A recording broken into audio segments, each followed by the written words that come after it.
So my name is Adam, as you already heard, and I will start with a little spoiler because this presentation does not have any single line of code or graph or diagrams. So, but I will start with setting up the terms. So it's not going to be not exact. So I read other talks, titles of other talks today.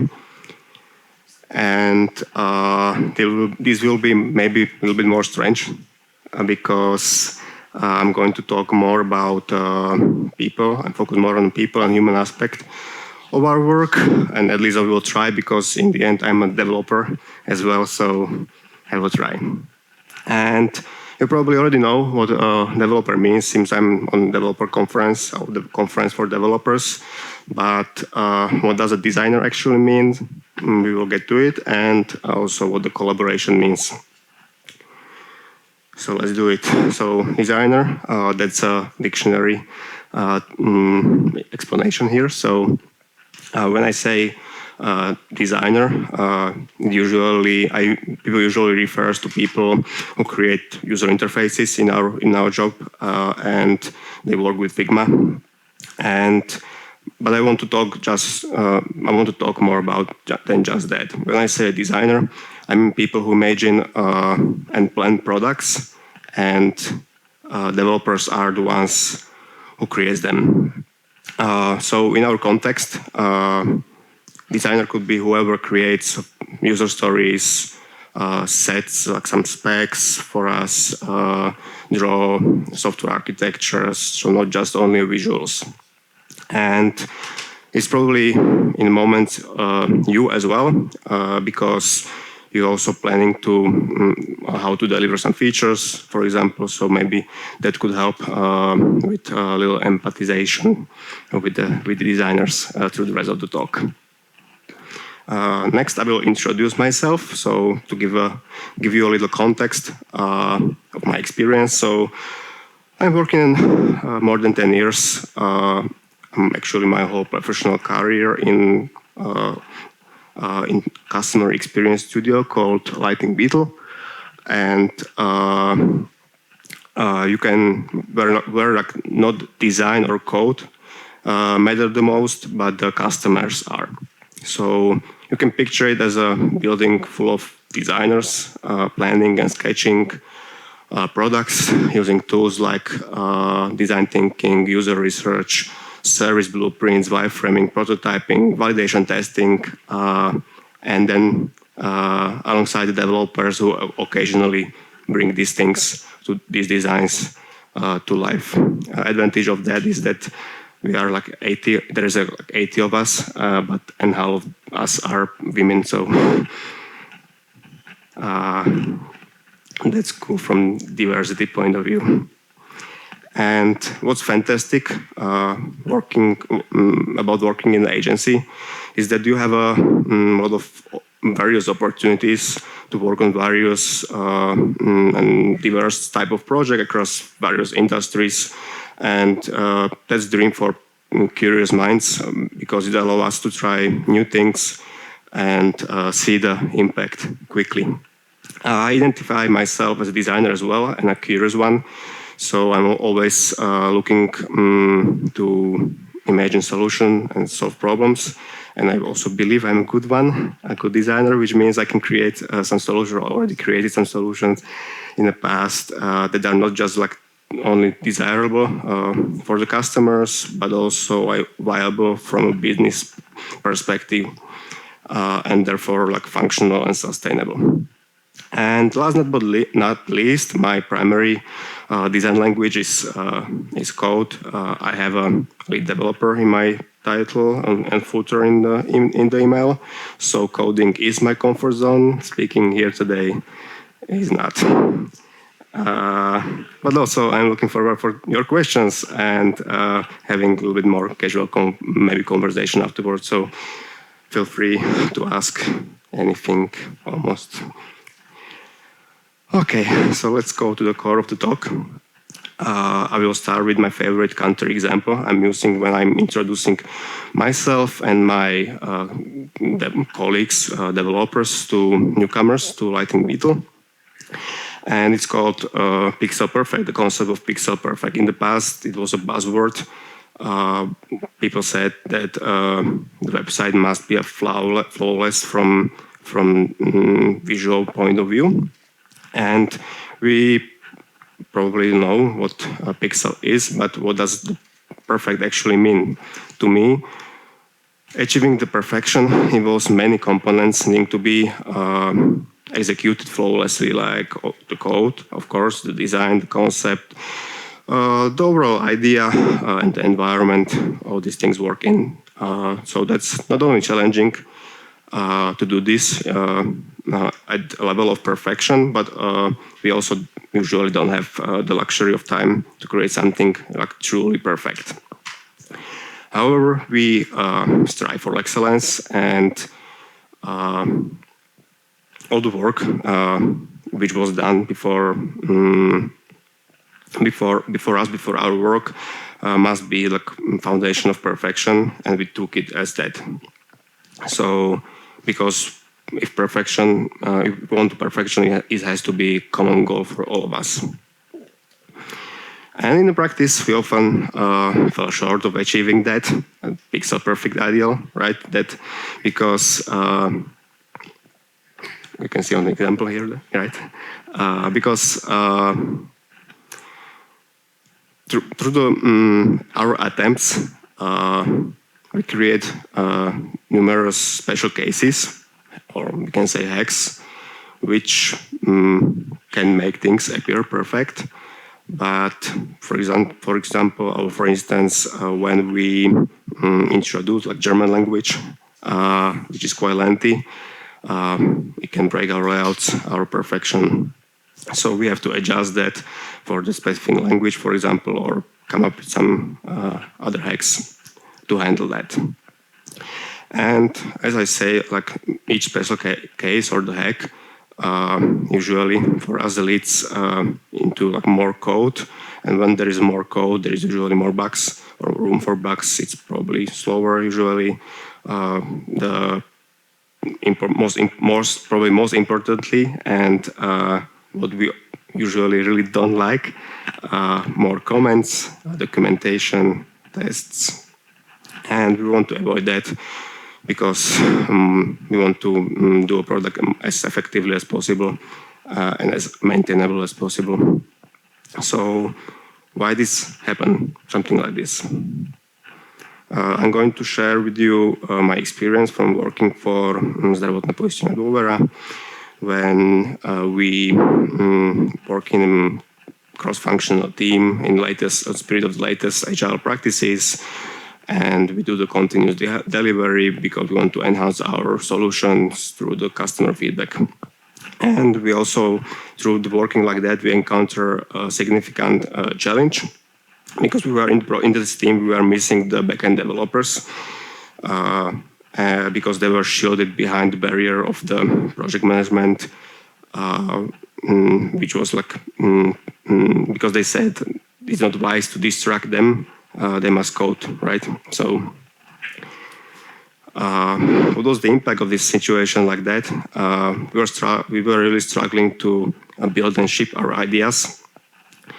We often discovered too late that implementing our solutions in the current environment was either too difficult or even impossible in some given constraints. So the lesson from that, and the critical lesson from that was we can't afford to wait until end of the delivery or to find out something is not going to work. And so we managed to adapt a different approach, luckily, and ensure that the developers, backend developers, started to be integral part of the system, and most importantly, part of our ideation process. This proved like really invaluable because their feedback, expertise, unique points of view really enhanced the efficiency of delivering the solutions, and it was even fun for them and fun experience for everyone.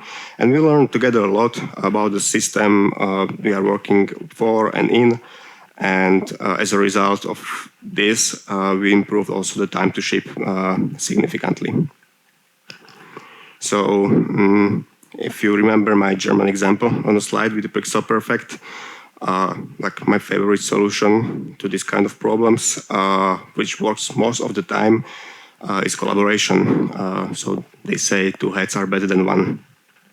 I'm going through a little simple example of that, how the collaboration could look like. So here comes the visual designer. So at the golden ratio layout is very pleasing to look at. It's a real road play, so very pleasing to look at. It's a perfect layout, but it's feasible and sustainable solution.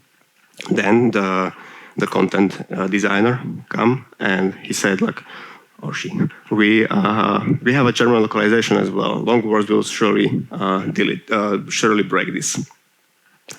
And also, luckily, we have a developer, and the developer reminds us that there are a multitude of devices. So it's impossible, or not impossible, we don't say impossible, but really impractical to implement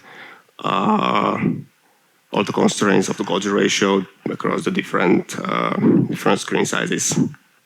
There's a tip. You can ask me about the impossible in the questions if you want to.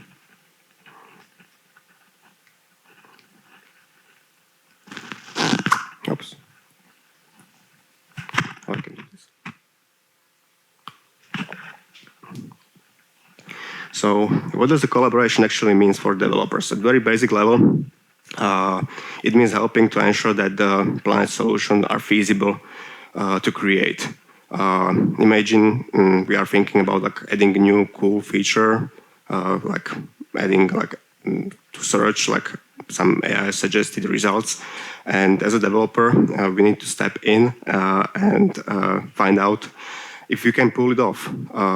We need to check like if we have the right data, if we have enough resources, if we are able to train some AI model or whatever, and if we are even able to handle like some extra processing, which AI usually brings. So by having this conversation early, we can make sure that we are not just like dreaming big, which is good, but we're also setting ourselves with our work for success with something we can actually build. And when is the best place to have this kind of conversation? It's during the ideation phase. We call it ideation phase. And it's when we start to draw the solutions to our problems, basically. And our knowledge as a developers of the platform we are creating for is very crucial when we want to build something crucial. And this ideation phase usually is also like most fun, as I said already, where you can unleash your creativity, and which can make us developers like more valuable. You can read this as a more money, and also it feels really good to be useful. So if you consider the AI search feature I already was talking about, for example, we could implement manual recommendation based on some most suggested queries or something like that, or most most valuable searches.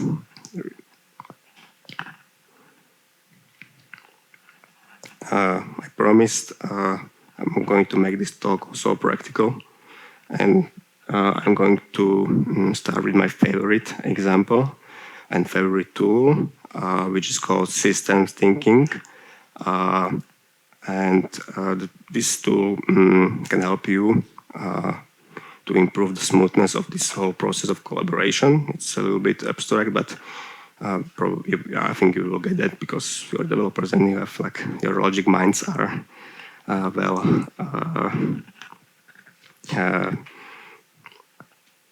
good, basically. It's also a great example or counter example to the pixel perfect example I already showed you. So we have a very simple system, buttons in stack. While working with the systems, our first job is to get the beat of the system. I mean, like listen and watch how the system behaves in order to understand it and be able to work with it. To make the job easier, ensure that designing the system, while designing the system, you need to expose your mental models behind it, how and why the system should behave.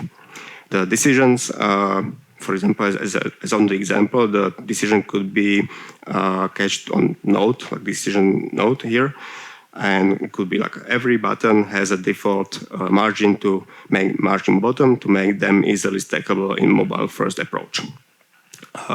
Without it, it's probably unclear like how the offset should work.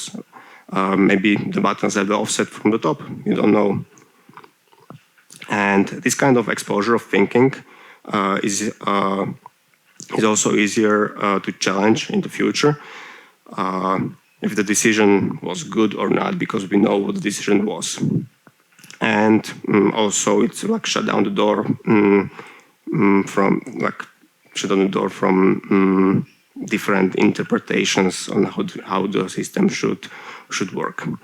And also these kind of notes really help us to distribute the information to anyone who will work with the system in the future, and that could be even you, but you don't have to remember what I was thinking when I was designing or creating some kind of system. So now the system was designed, and now we have some real-world case. So the stacks of buttons usually don't exist on their own, and they are usually put in carts, for example. And what will happen if you put this kind of stack of buttons into cart? Well, the cards usually have some kind of offset from the inside, and we're going to have like this double space at the bottom as a result of that. So what we can do about it? So the ideal solution is not to fix the problem locally for this specific case, but establishing a feedback loop, and using this loop could allow us to improve the system for the long term.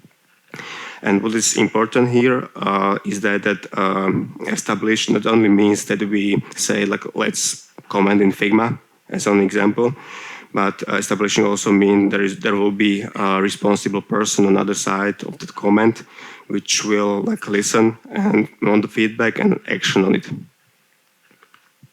So through the feedback loop, our stacks of buttons of our system improve with the new policy. In the stacked buttons, the last button has 0 bottom margin to work well in layout components such as cards. So when we place this component into layout components, it will behave nicely without any special attention. So we improve the system for good of the whole. And now we have the nice card with buttons. If you want to know more about system in general and system thinking, it's a little bit more complicated than the example I already show you. But I do highly recommend the book called Thinking in Systems by Donella Meadows, and I think I was saying was part of the basic rules. So that was the first practical approach I really like. Unleash the system thinking to design system which allow for improvements through the feedback loops. Approach number 2. If the system thinking was heavy a little bit, let's come to something a little bit less challenging and softer. Since we already have meetings, let's leverage them, and I don't code on them, but join the conversation, share your thoughts. It's super helpful from my experience and usually appreciated by everybody or almost everybody. And also like this kind of engaging with the team, with other people, usually leads to better solution, better ideas, because you never know when somebody's light bulb will light up in their heads. So here I am, lying on the floor, headed to our office.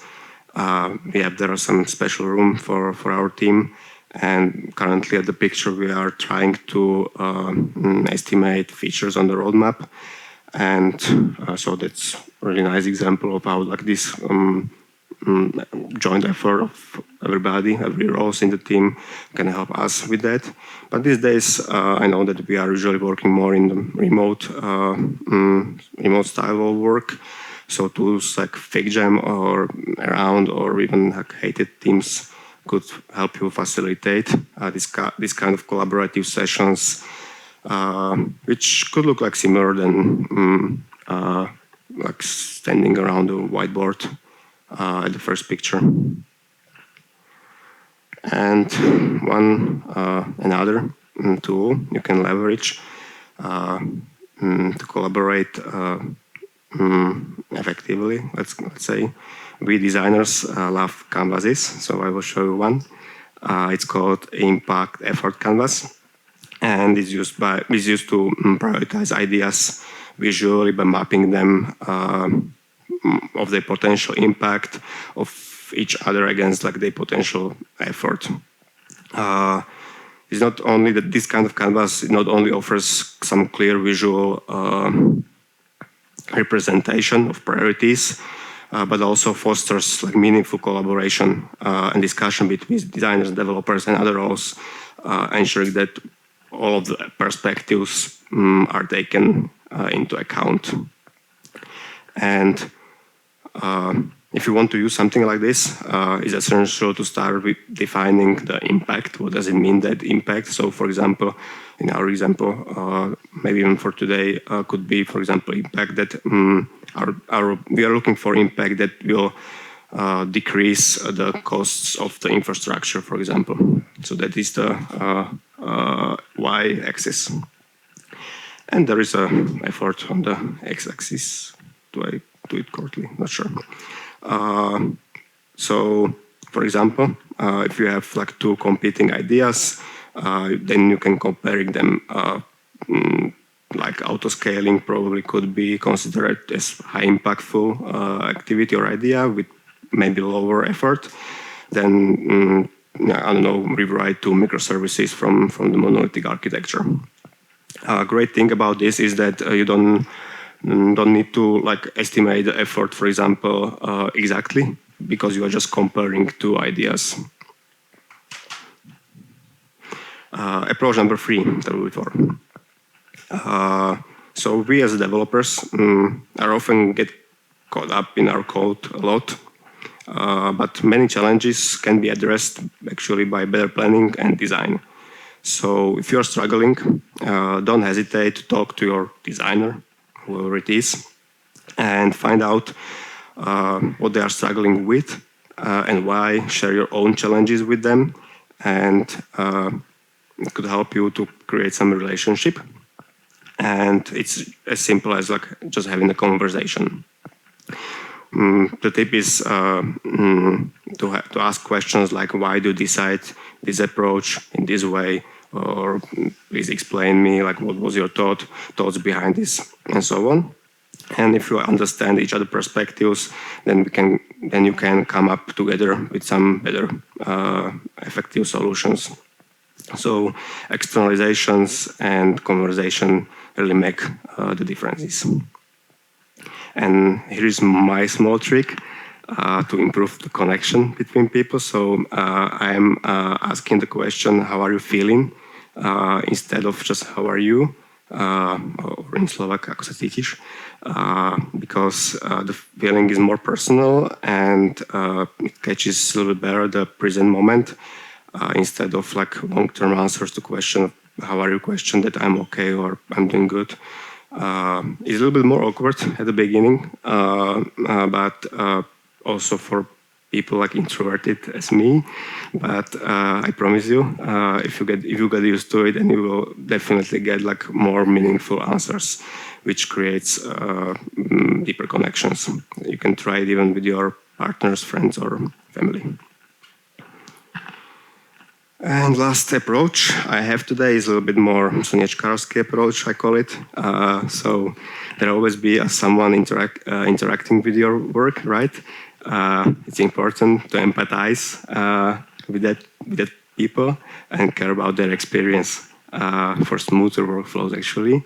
So I have an example from creating this presentation. My colleague David helped me design the slides. I don't know how to do this, really. I'm a designer, but I cannot draw anything.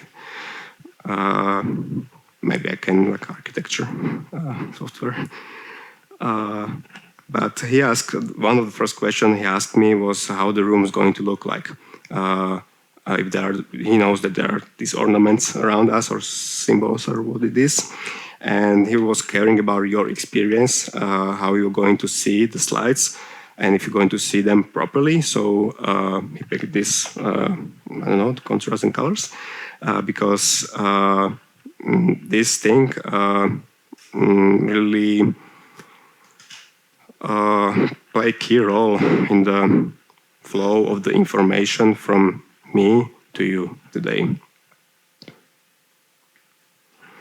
And if there is one thing I would like you to take away from my talk, let's think of work as a flow, especially as a flow of information from one person to another. The examples in this presentation, I try to illustrate this idea. They always be a person, somebody who will plan and create something before us, like designer creating the UI of stack of buttons. There always be that then we are going to do our work, our magic, like coding the stack of buttons as a UI component. And then there will be somebody else, another maybe developer who will use that that UI component stack of buttons and integrating it somewhere else, like to login screen or something like that. So by working and collaborating together and making our processes more human-centered, we can turn work and information into better solution and foster like stronger relationship with those around us. So the next time you close a Jira issue, take a moment to consider the output of your task, think about how it will be used and by whom, and write down something that will help that person. That's it. Thanks for having me. And now it's time for questions, hopefully. Thank you very much.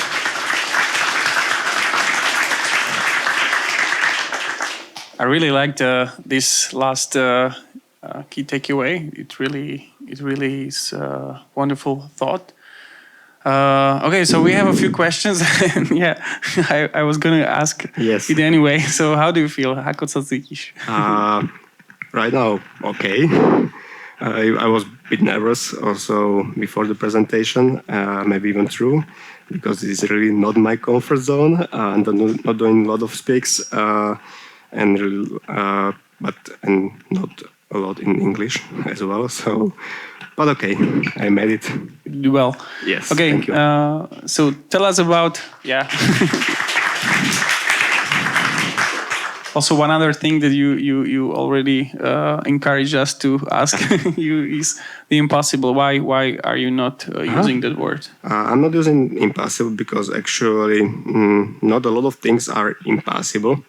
And when you say to other person, to designer especially, that something they come up with idea, if we say like it's impossible, we are like shutting everything down with them, right? So they really don't like this kind of answer.